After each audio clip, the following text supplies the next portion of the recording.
1,20,00,000 ఇవ్వడం జరిగింది. సిఎంఆర్ఎఫ్ కింద అన్నిటికన్నా ముఖ్యంగా సిఎంఆర్ఎఫ్ కింద 900 మందికి 10 కోట్ల స్మారకాలు అందించడం జరిగింది. అలాగే ఇవన్నీ కాకుండా సొంత విపిఆర్ ఫౌండేషన్ డబ్బులు ఇవన్నీ కూడా ఎన్నో పెట్టున్నాం మన కాన్స్టిట్యూన్సీ మీద. ఈ రోజు ఇవన్నీ చూసుకుంటే అవన్నీ పక్కన పెడితే కేవలం మన గవర్నమెంట్ లోనే కేవలం 24 నెలల్లో కొవ్వూరు నియోజకవర్గంలో 770,25,00,000 అభివృద్ధి పనులు మనం చేస్తున్నాం. ఈ రోజు వీకందరికీ నన్ను ఎంతో నమ్మకంతో 6 సార్లు ఎమ్మెల్యేగా ఉన్న ఒక అతని మీద 25 రోజుల్లో టికెట్ తీసుకొని రాజకీయాలకు అడిగిపెట్టిన నన్ను ఒక మహిళని వీరు 55,000 ఓట్ల మెజారిటీతో గెలిపించి ఇక్కడ నుంచి అంతకు ముందున్న వాళ్ళని తరిమి కొట్టడం జరిగింది. ఇక్కడ ఇంతమంది మహిళా మనులు ఉన్నారు. ఈ రోజు వైసీపీ నాయకులు మహిళలకి విలువ లేకుండా ఇష్టం వచ్చినట్టు వాళ్ళ ఆత్మవిశ్వాసం మీద దెబ్బ కొట్టేలాగా మాట్లాడుతున్నారు. నిన్న చూసాం మనం హోం మంత్రి అనిత గారి మీద గుడివాడ అమర్నాథ్ మాజీ మంత్రి గారు ఏం మాట్లాడారు. ఆయనకి నేను ఆల్రెడీ కౌంటర్ ఇచ్చాను.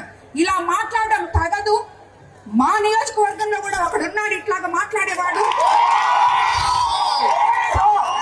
మీ రాజకీయ నాయకులు ఏ రోజైతే మహిళకి మీరు మర్యాదిస్తారో ఆ రోజే మీకు రాజకీయాల్లో ఉండే అర్హత ఉంది. లేదంటే మా మహిళలు మిమ్మల్ని తరిమి కొడతారు. ప్రతి కాన్స్టిట్యున్సీలో మహిళా మనులు ఉండారు అని చెప్పి నేను చెప్పడం జరిగింది. అది నేను చెప్పిన పక్క రోజే ఇక్కడ మన కాన్స్టిట్యున్సీలో ఈ రోజు ఒక పిచ్చోడు మాట్లాడినట్టు మెంటల్ భాష తీసుకొని సోమిరెడ్డి ప్రశాంతమ్మ మీ ఆయన వేమిరెడ్డి ప్రభాకర్ రెడ్డి గారి అభివృద్ధి చేశారు చూడమ్మా అని చెప్పాడు. వాళ్ళకి పిచ్చర్ కావాలా చాదస్తం అనుకోవాలా నాకు అర్థం కావట్లేదు. అతనికి మతి భ్రమించి మాట్లాడుతున్నాడు, మతమెక్కి మాట్లాడుతున్నాడు. ఎందుకంటే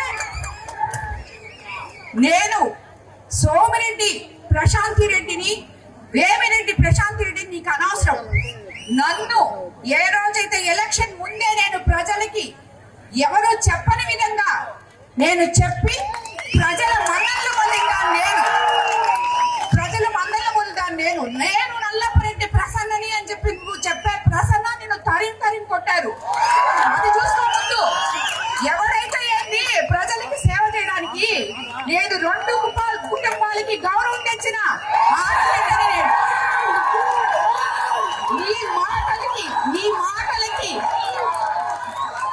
నీ మాటలకి వెనక్కపోతాం అనుకుంటున్నారేమో మీరు. పదే చెప్తున్నా, ఇలా మాట్లాడితే వెనకడికి వేసేది లేదు, నిన్ను వదిలిపెట్టేది లేదు. నువ్వు చేసిన అవినీతి అంతా ఇంత కాదు. ముందు దాని గురించి చూసుకో. నువ్వు ఏమేం చేస్తున్నావో ఏమేం తప్పులు చేస్తున్నావో చూసుకో. నేను అది చేశాను ఇది చేశాను. ఏం చేసావు నువ్వు? చేసినప్పుడల్లా ప్రతి దాంట్లో నీ కమిషన్ల కోసం చేసావు. నువ్వు ఏ పని చేసినా దాంట్లో నీకు వాటా ఉండాలి. ఇంతెందుకు, ఇప్పుడు పంచేళ్ళలో అక్కడ వాటర్ ప్లాంట్ ఉంది ఆల్రెడీ. ఆడ 4 ఇళ్ళు ఉన్నాయి. ఆ ఇళ్ళ దగ్గర వాటర్ ప్లాంట్ అవసరం లేదు. ఎవరో ఒక ఎంపీని కాకబట్టి 7 లక్షలు తెచ్చాడు అక్కడ వాటర్ ప్లాంట్ పెట్టడానికి. అది అసలు అవసరం లేదు అక్కడ. ఎందుకు? ఆ వాటర్ ప్లాంట్ అతనికి ఇచ్చేసి అతని దగ్గర డబ్బులు నువ్వు తీసుకోవడానికి. ఇది నువ్వు చేసే పని.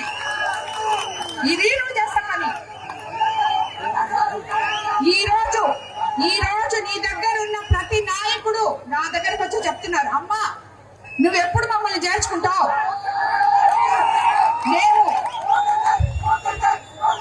మేము ఫోన్ పేలు కొట్టలేక అలసిపోతున్నావు. నువ్వు ఎప్పుడు చేర్చుకుంటావు మమ్మల్ని? మేము ఫోన్ పేలు కొట్టలేకపోతున్నావమ్మా, మమ్మల్ని చేర్చుకొని అడుగుతున్నాను. ఇన్ని నీ వెనకాల పెట్టుకొని నీకు ఎక్కడ హక్కు ఉంది మహిళల గురించి మాట్లాడడానికి? ఏమైనా బుద్ధుందా? ఒకసారి చెప్పాను అర్థం కాదా? అవును ఏంటి ఇప్పుడు నేను సోమిరెడ్డి ప్రశాంతి రెడ్డినే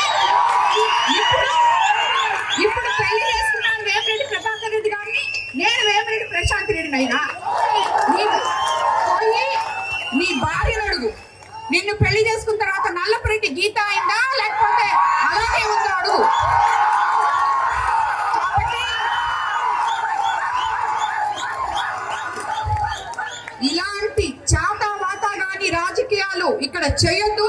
నీ చరిత్ర అయిపోయింది. ప్రసన్నానికి ఇప్పుడే చెప్తున్నా, మళ్ళీ నిన్ను ఈ కోవూరు మహిళలు తరిమి కొడతారు. నీకు ఒక్క ఓటేరు. మేము ఈరోజు ఈ 2 సంవత్సరాలు ఈ మాదిర కూటమి నేతలు అందరం కలిసి ఇలా చేసుకుంటున్నామంటే ఆ ప్రజల ఆశీస్సులు మాకున్నాయి కాబట్టి, ఆ మహిళలందరూ నన్ను గెలిపించారు కాబట్టి ఇలాంటి రాజకీయ నాయకుల్ని ప్రతి మహిళ ఎదుర్కోవాల్సిన పని ఉంది. మీరందరూ కూడా మహిళలందరూ జాగ్రత్తగా ఉండండి. ఇలాంటి వాళ్ళు మన దరిదాపులకి ఓటడగడానికి కూడా రానివ్వకండి అని చెప్పి నేను ఏమంటే రాజకీయ నాయకుడైతే మహిళను విమర్శిస్తాడో ఆ రాజకీయ నాయకుడికి ఓటు హక్కు లేదు, ఓటు అడిగే హక్కు లేదు మహిళని. అది గుర్తుపెట్టుకోవాలని చెప్పి నేను తెలియజేసుకుంటాను. మీ దగ్గరికి ఓటు అడగడానికి ఏ మహిళ దగ్గరికి వచ్చినా మీరు తగు సమాధానం చెప్పాలని చెప్పి కూడా ఇక్కడున్న మహిళా సోదరులందరికీ అందరికీ నేను తెలియజేసుకుంటున్నాను. ఈ రోజు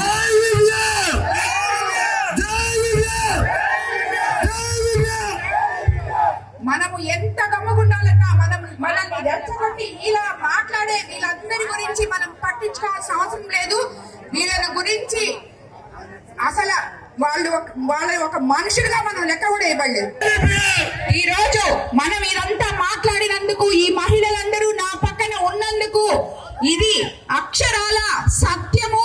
అతను మళ్ళీ ఇంకా మాజీ ఎమ్మెల్యేగానే జీవితాంతం మిగిలిపోవాల్సిందే అనే దానికి ఆ భగవంతుడు ఆశీస్సులే ఈ వర్షమే కారణమని చెప్పి నేను తెలియజేసుకుంటున్నాను. ఇలాంటి నాయకులు, మహిళలని విమర్శించే నాయకులు ఉన్నంత వరకు ఏ మహిళ కూడా నాయకుడికి ఓటు వేయకూడదు అని చెప్పి నేను విచ్చేసిన మీడియా మిత్రులకు కూడా తెలియజేసుకుంటాను. ఎవరన్నా మహిళల్ని విమర్శించి మిమ్మల్ని పిలిస్తే దాన్ని హైలైట్ చేసి మీరు కూడా చూపిపాకండి. అది గుర్తుపెట్టుకోండి.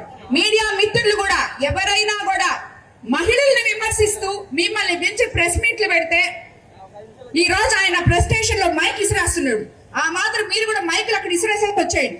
ఏ నాయకుడైనా మహిళలను పెంచి మీ దగ్గర నుంచే మొదలవ్వాలి, విలేకరి దగ్గర నుంచే మొదలవ్వాలి. ఏం మాట్లాడుతున్నారయ్యా మీరు అని ఒక్క మాట మీలో ఒక విలేకరి అడగండి, దానికి సమాధానం ఉండదు వాళ్ళ దగ్గర. అలాంటి నాయకులు ప్రెస్ మీట్లు అవసరం లేదు, వాటిని హైలైట్ చేసి మీరు దాని గురించి థంబ్నెయిల్స్ పెట్టక్కర్లేదు. అది గుర్తుపెట్టుకోండి.